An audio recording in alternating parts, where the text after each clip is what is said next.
61 ఏళ్ళు పైబడ్డ వారందరినీ మీరు పదవి విరమణకు వాళ్ళకు అవకాశం ఇస్తూ పదవి విరమణ చేస్తూ వారసత్వ ఉద్యోగాల కల్పనకు జీవో నెంబర్ 81 సమ్ జీవో తీశారు అధ్యక్ష. అందులో ఏదైతున్నదో రిటైర్ 61 సంవత్సరాలు దాటిన వారు ఏదైతుందో ఇప్పటికీ అందరికి ఉద్యోగాలు రాలేదు అధ్యక్ష. ఆ పెండింగ్ అప్లికెంట్స్ ఎవరున్న 61 సంవత్సరాలు దాటి పదవి విరమణ పొందినటువంటి as on the date of GO that 81 GO as on the date of GO వాళ్ళ వారసులకు అర్హతకు అనుగుణంగా వాళ్ళకు ఉద్యోగాలు కల్పించాలి అధ్యక్ష.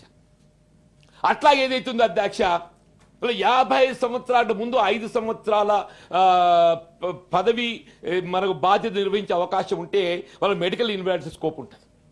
ఈ విఆర్ఏ దానిలో కూడా ఏదైతే విఆర్ఏ దానిలో కూడా వాళ్ళకి స్కోప్ ఇచ్చారు. బట్ బిట్వీన్ 55 to 61 మధ్య ఏదైతే ఉన్న వాళ్ళు ఏదైతే ఉందో వాడు అటు రిటైర్మెంట్కి అవకాశం లేదు, వానికి ఇటు మెడికల్ ఇన్వాలిడేషన్ అవకాశం లేకుండా పోయింది అధ్యక్ష. మీరు వన్ టైం 55 నుంచి 61 సంవత్సరాల మధ్య ఉన్నటువంటి యొక్క ఉద్యోగస్తులు కూడా అధ్యక్ష మీరు వన్ టైం ఒక అవకాశం ఇవ్వాలి అధ్యక్ష అని చెప్పంటారు. ఎందుకంటే మీరు జీవో ఉత్తర్వులు మీరు అమలు చేసి తలపెట్టారు కాబట్టి ఈ జీవో 81 ద్వారా వాళ్ళు ఎక్కడ కాకుండా అవుతున్నారు కాబట్టి వాళ్ళకి మీ ద్వారా అవకాశం కల్పించాలి బాబు. చైర్మన్ గారికి ప్రభుత్వం నివేదించాలని చెప్పి కోరుతుంది అధ్యక్ష. బాబు ఇది కూడా బాబు సార్ దీంతో కొంత సమస్య పరిష్కార అవకాశం ఉంటుంది అధ్యక్ష.